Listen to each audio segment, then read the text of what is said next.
Ecclésiaste chapitre 2. Je me suis dit, viens, goûte au plaisir de la vie, découvre le bonheur. Et voilà, cela non plus n'a pas de sens. La gaieté est une chose stupide et la joie n'apporte rien. J'ai décidé de me mettre à boire et d'imiter ceux qui manquent de sagesse, tout en restant maître de moi. Je voulais voir ce que les humains peuvent faire de bien dans ce monde tout au long de leur vie. J'ai réalisé de grandes choses. Pour moi, j'ai bâti des maisons et j'ai planté des vignes. J'ai fait des jardins et des plantations avec toutes sortes d'arbres fruitiers. J'ai construit des citernes pour arroser les jeunes arbres de mes plantations. Pour moi, j'ai acheté des esclaves, hommes et femmes. J'ai eu beaucoup de serviteurs. J'ai possédé de grands troupeaux de bœufs et aussi des moutons et des chèvres, plus que tous ceux qui ont vécu avant moi à Jérusalem. J'ai amassé de l'argent et de l'or, les trésors des rois et des provinces sous mon pouvoir. Des chanteurs et des chanteuses venaient me distraire. J'ai eu ce que les hommes désirent le plus, un grand nombre de femmes. Je suis devenu quelqu'un d'important. J'ai dépassé tous ceux qui ont vécu avant moi à Jérusalem. Et pourtant, j'ai gardé ma sagesse. Je me suis donné tout ce que mes yeux désiraient. Je n'ai privé mon cœur d'aucun plaisir. Oui, j'ai profité de tous mes travaux et j'ai été largement récompensé de toutes mes peines. Alors j'ai réfléchi à toutes mes activités et à tout le mal que je me suis donné pour les réaliser. Et voilà, tout cela ne sert à rien. Autant courir après le vent. Les humains ne retirent aucun avantage de ce qu'ils font sous le soleil. J'ai voulu comprendre ce qu'est la sagesse, la folie et la bêtise. Et je me suis demandé, l'homme qui sera roi après moi, est-ce qu'il fera comme les autres avant lui? C'est vrai, j'ai constaté une chose. La lumière vaut mieux que l'obscurité, ainsi la sagesse vaut mieux que la bêtise. En effet, le sage voit où il va, le sot, lui, marche dans la nuit. Mais je sais aussi que tous les deux finiront de la même façon. Alors je me suis dit, je finirai comme le sot. Donc, quel avantage à être plus sage que lui? Cela ne sert à rien. Tout ce qui arrive aux sages et aux sots, on l'oublie complètement dès les jours suivants. Le sage meurt comme le sot, et les gens oublient autant le sage que le sot. Pourquoi donc? Je déteste la vie. Tout ce qu'on réalise sur terre me déplaît. En effet, rien ne sert à rien, autant courir après le vent. Je déteste tout le mal que je me suis donné sous le soleil. En effet, je laisserai les résultats à celui qui prendra ma place. Est-ce qu'il sera sage ou stupide? Qui le sait? Pourtant, il possédera tout ce que j'ai obtenu sous le soleil par mon travail et ma sagesse. Cela non plus n'a pas de sens. En voyant tout le mal que je me suis donné sous le soleil, j'étais désespéré. Quelqu'un travaille avec sagesse. Il a de l'expérience et il réussit bien. Or, il doit donner ce qu'il a réalisé à un autre qui n'a rien fait. Cela non plus n'a pas de sens et c'est très injuste. Oui, qu'est-ce qu'il reste aux humains de toutes leurs activités et de tous leurs efforts sous le soleil? Tout le jour, ils se donnent du mal et ils souffrent pour réaliser ce qu'ils veulent faire. Même la nuit, ils ne peuvent pas se reposer. Cela non plus n'a pas de sens. Le seul bonheur pour les êtres humains, c'est de manger, de boire et de profiter des résultats de leur travail. J'ai constaté que c'est Dieu qui donne ce bonheur. En effet, qui peut manger et profiter de la vie si Dieu ne le permet pas? Oui, à l'homme qui est bon à ses yeux, Dieu donne la sagesse, la connaissance et la joie. Mais à l'homme qui agit mal, il donne la charge de rassembler des biens et de les garder pour celui qui est bon à ses yeux. Cela non plus n'a pas de sens, autant courir après le vent. Il y a un temps pour chaque chose. Dans ce monde, il y a un temps pour tout et un moment pour chaque chose. Il y a un temps pour naître et un temps pour mourir, un temps pour planter et un temps pour arracher les plantes. Il y a un temps pour tuer et un temps pour guérir, un temps pour démolir et un temps pour construire. Il y a un temps pour pleurer et un temps pour rire, un temps pour les chants de deuil et un temps pour les danses joyeuses. Il y a un temps pour lancer des pierres et un temps pour les ramasser. Il y a un temps pour embrasser et un temps où il n'est pas bon de le faire.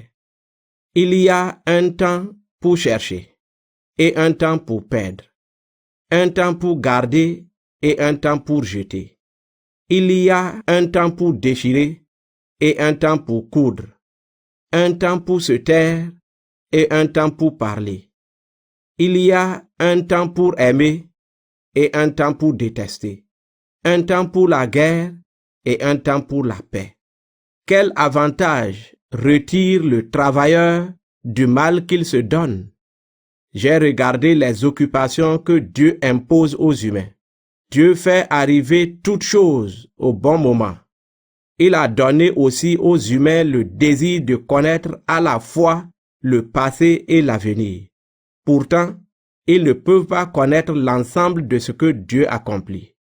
Ainsi, je le sais, le seul bonheur pour eux, c'est de se réjouir et de profiter de la vie.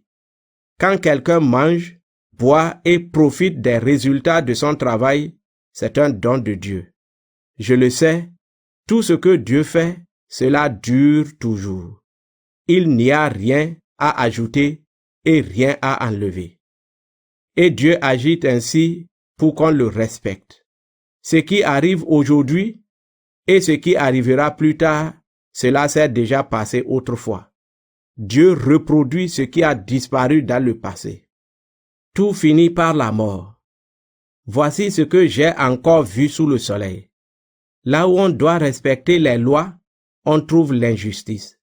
Là où on doit rendre la justice, on trouve encore l'injustice. Je me suis dit alors, Dieu jugera celui qui agit bien et celui qui agit mal. En effet, il y a un temps pour tout et il jugera chacune de nos actions. Au sujet des humains, je me suis dit, Dieu veut voir ce qu'ils valent et leur montrer qu'ils sont comme les animaux. Oui, ils finissent comme les animaux. Ils ont le même souffle de vie, les uns et les autres doivent mourir. Les humains ne sont pas supérieurs aux animaux, car la vie ne mène à rien. Toute vie finit de la même manière. Tous les êtres vivants viennent de la terre qui les a formés et tous retournent à la terre. Personne ne peut dire « le souffle de vie des humains monte vers le haut et celui des animaux disparaît en bas dans la terre ». Je le vois donc, le seul bonheur des humains, c'est de profiter de leurs activités. En effet, personne ne les amènera voir ce qui arrivera après eux. Ecclésiaste chapitre 4. Le monde est rempli d'injustices et de situations stupides. J'ai constaté aussi toutes les injustices qu'il y a sous le soleil. Partout on voit des gens maltraités. Ils pleurent et personne ne leur rend courage. La force est du côté de ceux qui les écrasent et personne ne leur rend courage. À mon avis, ceux qui sont morts sont plus heureux que les vivants. Mais celui qui n'est pas encore né est beaucoup plus heureux que les morts et les vivants. En effet, il n'a pas vu les injustices qu'il y a sous le soleil. J'ai vu également ceci. Les gens se fatiguent et veulent réussir dans leurs activités uniquement pour dépasser les autres. Cela non plus ne sert à rien, autant courir après le vent. C'est vrai, le sot qui ne fait rien se laisse mourir de faim. Mais un peu de repos au creux d'une main vaut mieux que 2 mains pleines de travail, d'un travail qui est course après le vent. J'ai vu encore une situation stupide sous le soleil. Il s'agit d'un homme complètement seul. Il n'a pas de fils et pas de frère. Il n'arrête pas de travailler. Il a toujours envie d'avoir plus de richesses. Pourtant, il se demande, je travaille pour qui? Je me prive de bonheur pour qui? Cela non plus n'a pas de sens. C'est une mauvaise façon de passer le temps. Deux hommes associés valent mieux qu'un seul. À deux, ils obtiennent un meilleur résultat pour leur travail. Si l'un des deux tombe, l'autre le relève. Au contraire, celui qui est seul est bien malheureux. S'il tombe, il n'y a personne pour le relever. De même, quand on peut dormir à deux, on a chaud. Mais celui qui est seul n'arrive pas à se réchauffer. On peut attaquer facilement celui qui est seul, mais deux personnes peuvent résister. Une corde tressée de plusieurs fils ne casse pas facilement. Un jeune homme, pauvre mais intelligent, vaut mieux qu'un vieux roi stupide qui ne sait pas demander conseil. C'est vrai, même si le jeune homme est sorti de prison pour devenir roi, même s'il a commencé par mendier dans son royaume. J'ai constaté ceci. Sous le soleil, tout le monde se met du côté du jeune homme qui va prendre le pouvoir à la place de l'ancien roi. Il devient le chef d'un peuple très nombreux. Pourtant, ceux qui viendront ensuite ne se réjouiront plus à cause de lui. Cela non plus n'a pas de sens, autant courir après le vent. Il vaut mieux ne pas faire trop de promesses à Dieu. Attention à ce que tu fais quand tu vas à la maison de Dieu. Vas-y pour écouter. Cela vaut mieux que d'offrir des sacrifices comme les sots. En effet, ils ne savent pas qu'ils agissent mal. Ecclésiaste chapitre 5. Ne parle pas trop vite et ne te dépêche pas de faire des promesses à Dieu. Dieu est au ciel et toi, tu es sur la terre. Donc, parle peu. Quand on a trop de soucis, on fait des rêves, et quand on parle trop, on dit des bêtises. Si tu fais une promesse à Dieu, tiens-la vite, car Dieu n'aime pas les sots. C'est pourquoi accomplis ce que tu as promis. Il vaut mieux ne rien promettre que de faire une promesse sans la tenir. Évite les paroles qui te font commettre une faute. Ne sois pas obligé de dire au prêtre, « Je me suis trompé ». Sinon, Dieu va se mettre en colère à cause de ce que tu as dit et il détruira ce que tu entreprends. On parle beaucoup pour ne rien dire. Quand on rêve trop souvent, il vaut mieux respecter Dieu. Ceux qui ont le pouvoir s'en servent mal. Ne sois pas surpris quand tu vois le pauvre écrasé par l'injustice, quand les gens ne respectent ni les lois ni la justice dans le pays. En effet, au-dessus d'un fonctionnaire important, il y a un chef plus important que lui qui le protège et tous les deux sont protégés par des chefs plus importants encore. Pour le pays, il vaut mieux avoir un roi qui développe le travail des champs. La richesse ne sert à rien. Celui qui aime l'argent n'en a jamais assez, et celui qui aime la richesse n'est jamais satisfait de ce qu'il a. Cela non plus n'a pas de sens. Quand un homme possède beaucoup de biens, beaucoup de gens les dévorent. Qu'est-ce que cela lui rapporte? Il peut seulement regarder sa richesse. Celui qui vit de son travail dort bien, quand il a peu à manger et aussi quand il en a beaucoup. Mais le riche n'arrive pas à dormir, parce qu'il possède trop de biens. Sous le soleil, j'ai remarqué une situation pénible. Celle d'un homme qui a mis sa richesse en réserve et cela cause son malheur. Cette richesse disparaît dans une mauvaise affaire et quand il met au monde un fils, il n'a plus rien dans les mains. Il doit quitter cette terre comme il est arrivé, quand il est sorti du ventre de sa mère, c'est-à-dire tout nu. Il n'a rien retiré de son travail, il ne peut rien emporter avec lui. C'est un grand malheur pour lui. Il doit quitter le monde comme il est arrivé. Qu'est-ce qu'il a gagné? Il a travaillé pour rien du tout. De plus, dans sa vie, il a connu beaucoup de soucis et de tristesse, la colère et le découragement. C'est pourquoi voici ce que je pense. Le mieux pour les humains, c'est de manger et de boire, de profiter des résultats de leur travail pendant la vie que Dieu leur donne. C'est la part qui leur revient. En effet, Dieu peut donner à quelqu'un d'être riche, d'avoir des biens et de s'en servir. Cette personne peut profiter alors de la part qui lui revient des résultats de son travail. C'est là un don de Dieu. Alors elle oublie que sa vie est courte parce que Dieu remplit son cœur de bonheur. Ecclésiaste chapitre 6. J'ai vu encore un malheur sous le soleil, un grand malheur pour les humains.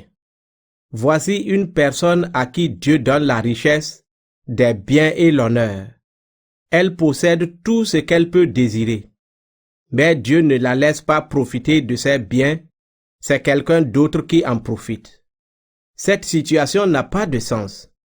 Elle est injuste et elle fait souffrir. Un homme peut avoir 100 enfants et vivre longtemps. À quoi cela sert-il s'il n'est pas heureux pendant sa longue vie et s'il n'a pas de funérailles? À mon avis, il vaut mieux être un bébé qui meurt à sa naissance. En effet, cet enfant a été formé pour rien. Il disparaît dans la nuit et la nuit effacera son nom. Il n'a même pas vu le soleil, il ne l'a pas connu. Il est plus tranquille que l'homme qui vit longtemps, même si celui-ci vit 2000 ans. S'il n'est pas heureux, à quoi cela sert-il? Finalement, est-ce que tout ne se termine pas par la mort? L'être humain travaille seulement pour satisfaire ses désirs, mais il n'est jamais content. Quel avantage le sage a-t-il sur le sot?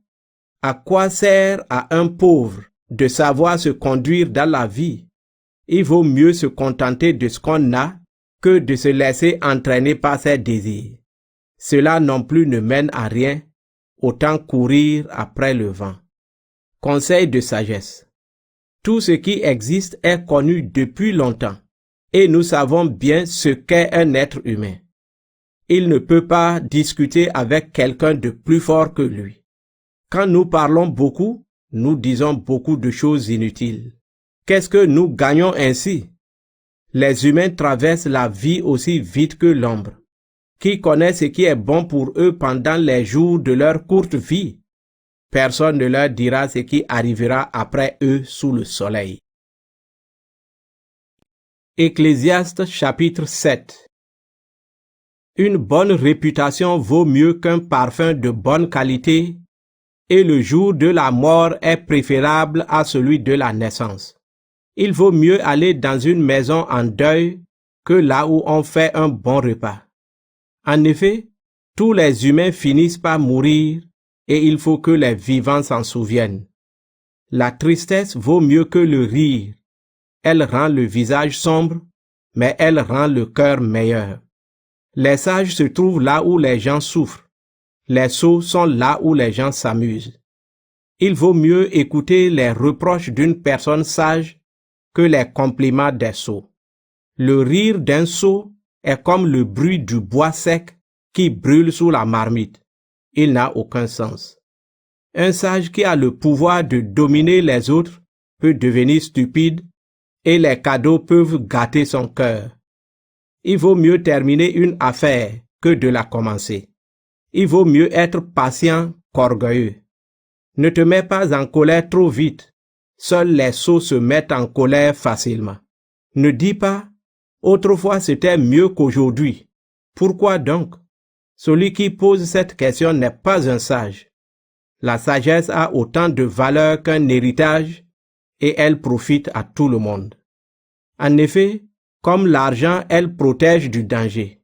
Elle fait vivre plus longtemps ceux qui la possèdent. C'est pourquoi on gagne à la connaître. Regardons ce que Dieu a fait. Qui donc peut redresser ce qu'il a courbé? Quand tout va bien, sois heureux. Quand tout va mal, réfléchis. Dieu envoie le bonheur ou le malheur. Ainsi, nous ne savons jamais ce qui va arriver. Pendant ma courte vie, j'ai tout vu. Une personne qui agit bien meurt à cause de sa bonne conduite. Une personne qui agit mal continue à vivre à cause de sa méchanceté. Ne sois pas trop juste, ni trop sage. Pourquoi te détruire toi-même? Ne sois pas trop méchant, ne deviens pas stupide. Pourquoi mourir avant l'heure? Il est bon de suivre le premier conseil et de ne pas oublier le deuxième. Oui, celui qui respecte Dieu les suivra tous les deux. La sagesse rend le sage plus fort que 10 gouverneurs d'une ville. Sur la terre, il n'y a pas une personne juste, capable de faire le bien sans aucune faute. De plus, ne fais pas attention à tout ce que les gens racontent. Ainsi, tu n'entendras pas ton serviteur dire du mal de toi. Tu le sais, toi aussi tu as souvent dit du mal des autres. Tout cela, j'en ai fait l'expérience. Je me suis dit, je vais me conduire avec sagesse, mais je n'y suis pas arrivé. Qui peut comprendre ce qui existe? Cela s'étend si loin et va si profond. Alors, j'ai étudié attentivement pour connaître et chercher ce qu'est la sagesse. J'ai voulu comprendre pourquoi les choses arrivent. J'ai appris aussi qu'être méchant ou stupide, c'est de la folie. J'ai découvert ceci. Une femme qui fait tomber les hommes cause une souffrance plus amère que la mort. Son amour est un piège et ses bras sont comme des chaînes. Celui qui plaît à Dieu lui échappe, mais le pécheur se laisse prendre par elle. Le sage dit, j'ai examiné les choses l'une après l'autre afin de comprendre pourquoi elles arrivent. J'ai cherché longtemps sans rien trouver. Voici, j'ai découvert un homme sur 1000 qui est digne de ce nom. Mais parmi toutes les femmes, je n'en ai pas trouvé une seule. J'ai compris seulement que Dieu nous a donné un cœur simple à nous les humains. Mais nous compliquons tout.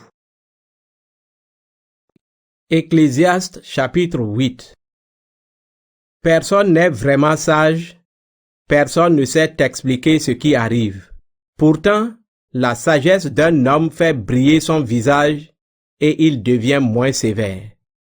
Obéir au roi, c'est se conduire avec sagesse. Quand le roi parle, nous devons lui obéir comme nous l'avons juré devant Dieu.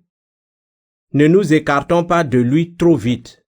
Ne continuons pas à faire ce qui lui déplaît, car il agit comme il veut. La parole du roi a du poids, et personne ne peut lui demander « Qu'est-ce que tu fais ?» Celui qui lui obéit n'aura pas d'ennui. Mais le sage le sait, toute chose sera jugée au moment fixé. Oui, Dieu jugera toute action un jour, parce que les humains sont vraiment mauvais. Ils ne savent pas ce qui va arriver, ni à quel moment cela arrivera. Personne n'est maître de sa vie pour la retenir, et personne ne peut reculer le jour de sa mort. Quand la guerre est là, personne ne peut fuir, et la méchanceté ne sauve pas celui qui fait le mal. Réflexion sur la vie humaine. Tout cela, je l'ai vu. J'ai regardé attentivement ce qui se passe sous le soleil. C'est un temps où les humains dominent les autres pour leur faire du mal.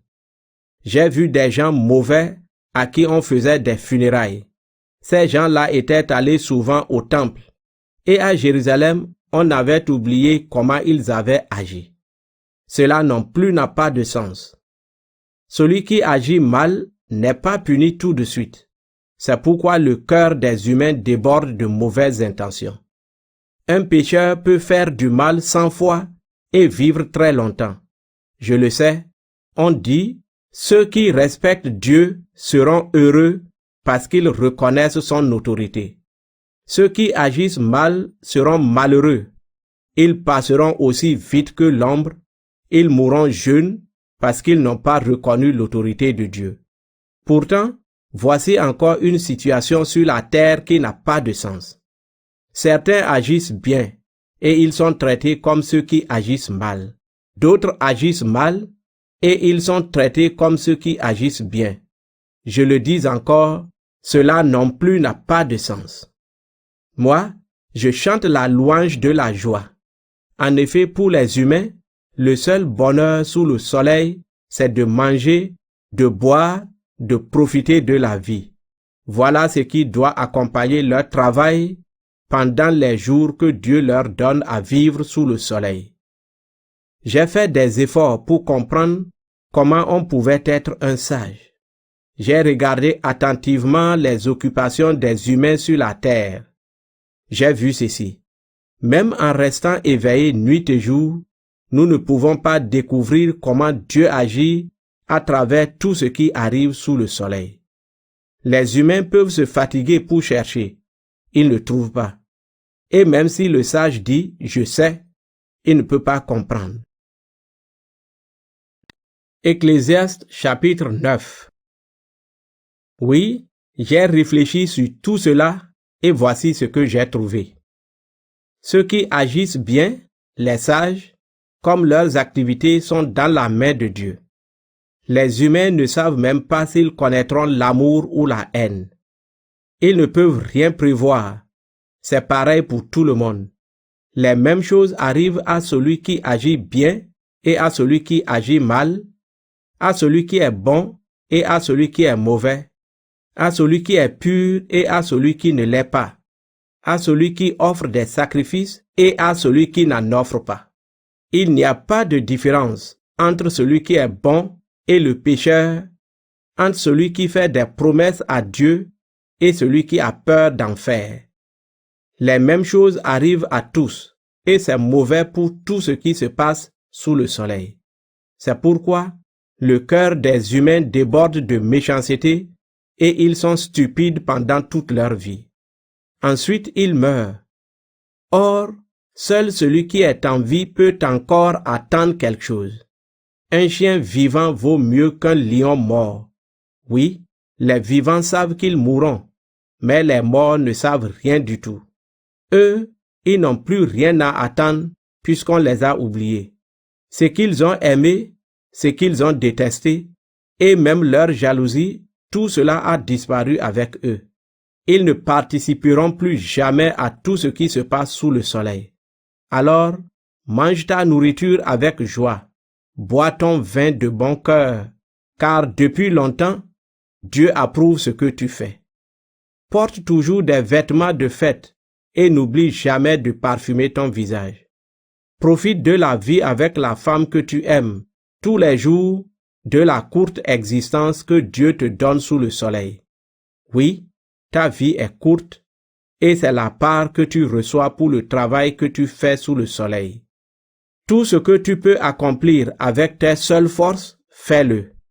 Car dans le monde des morts où tu vas aller, on ne peut rien faire, on ne peut pas réfléchir, il n'y a ni connaissance ni sagesse. La sagesse ne donne pas toujours de bons résultats. J'ai vu encore certaines situations sous le soleil. Les plus rapides ne gagnent pas toujours à la course. Les plus courageux ne remportent pas toujours la victoire dans un combat. Les plus sages ne gagnent pas toujours leur vie facilement. Les plus intelligents ne sont pas toujours riches.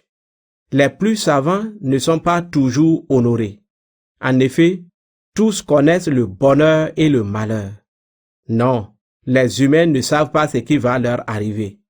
Comme les poissons attrapés dans le filet trompeur, comme les oiseaux pris au piège, les humains voient le malheur tomber sur eux par surprise. J'ai encore vu quelque chose qui m'a fait réfléchir au sujet de la sagesse sous le soleil. Il y avait une petite ville avec peu d'habitants. Un roi puissant est venu l'attaquer. Il a creusé contre elle des fossés. Il y avait là un homme, pauvre mais sage. Il pouvait sauver la ville grâce à sa sagesse, mais personne ne s'est souvenu de cet homme pauvre. Alors moi, je dis, la sagesse vaut mieux que la force, mais quand un sage est pauvre, les gens méprisent sa sagesse et n'écoutent pas ce qu'il dit. Pourtant, on écoute plus facilement un sage qui parle avec calme qu'un chef qui crie ses ordres à des sots.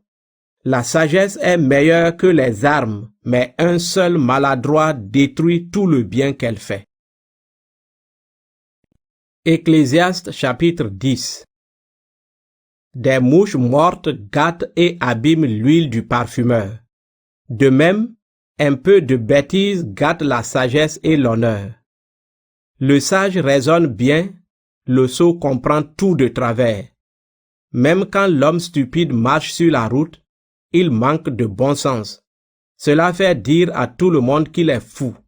Si ton chef se met en colère contre toi, ne quitte pas ton poste. Une attitude calme évite de grandes erreurs. Un roi peut se tromper et j'ai vu beaucoup d'injustices sous le soleil. Par exemple, des gens stupides obtiennent quelquefois des postes élevés et des gens importants restent à des places inférieures. J'ai vu des esclaves monter sur des chevaux et des grands aller à pied comme des esclaves. Celui qui creuse un trou risque de tomber dedans. Celui qui démolit un mur peut se faire mordre par un serpent. Celui qui extrait des pierres du rocher risque de se blesser. Celui qui fend du bois peut se faire mal. Si le fer d'une hache ne coupe plus, et si on ne l'aiguise pas, il faut 2 fois plus de force pour frapper.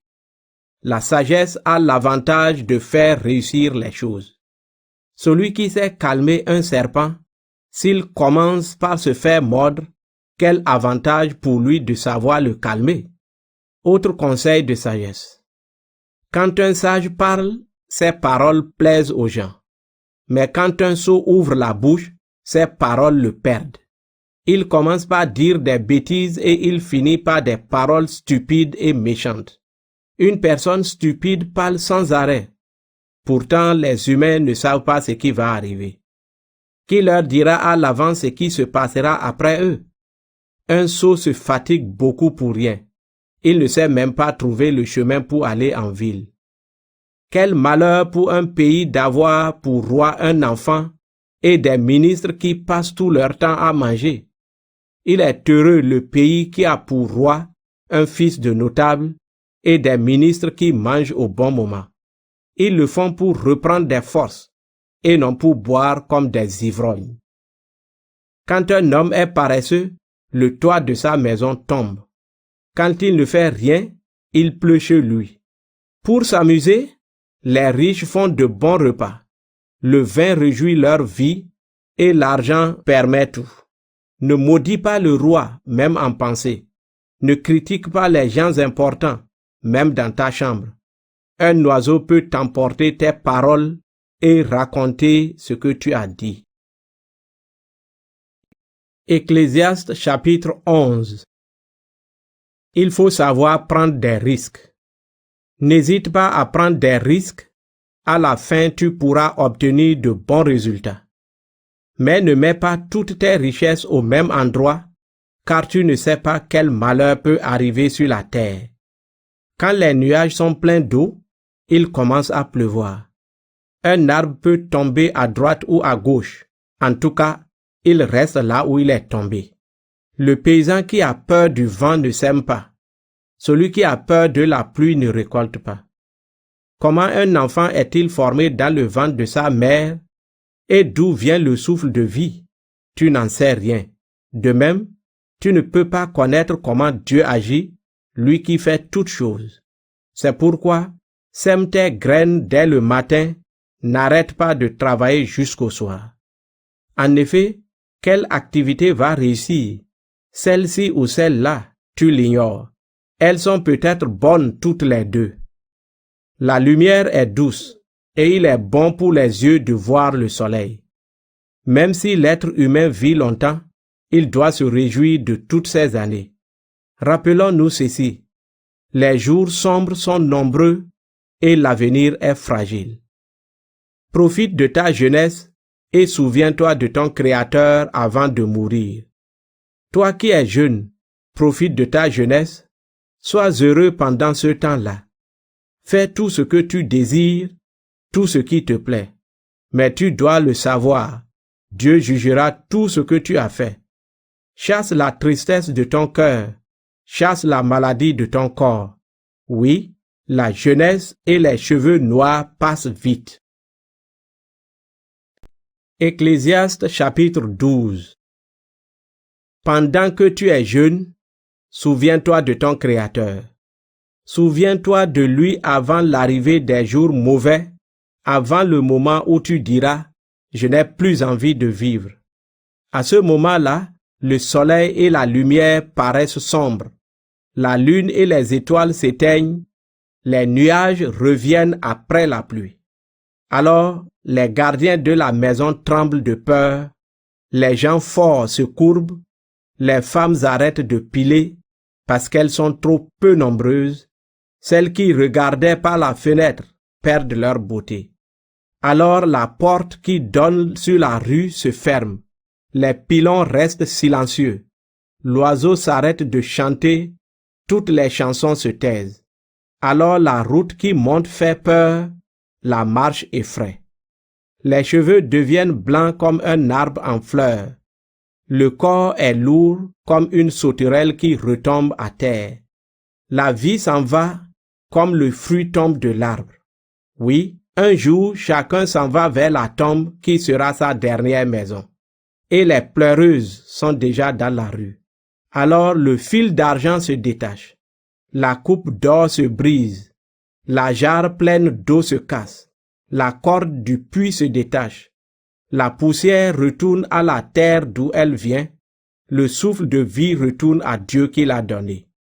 Le sage dit, « Tout part en fumée, rien ne mène à rien. » Conclusion. Il faut encore ajouter ceci. Le sage n'a pas seulement été un sage, mais de plus, il a enseigné aux gens ce qu'il savait. Il a réfléchi sur beaucoup de proverbes, il les a examinés et corrigés. Le sage s'est appliqué à trouver des paroles agréables et il a écrit honnêtement ce qui est vrai. Les paroles des sages sont comme des bâtons pointus qui font avancer les animaux. Ceux qui écrivent des livres sont comme des piquets bien plantés. Tout est donné par Dieu qui est le seul berger. Mon fils, évite d'y ajouter quelque chose. Écrire des livres est un travail sans fin et étudier beaucoup est très fatigant. Voici la conclusion de tout ce qui a été dit. Respecte Dieu et obéis à ses commandements. Oui, voilà ce que tous les êtres humains doivent faire.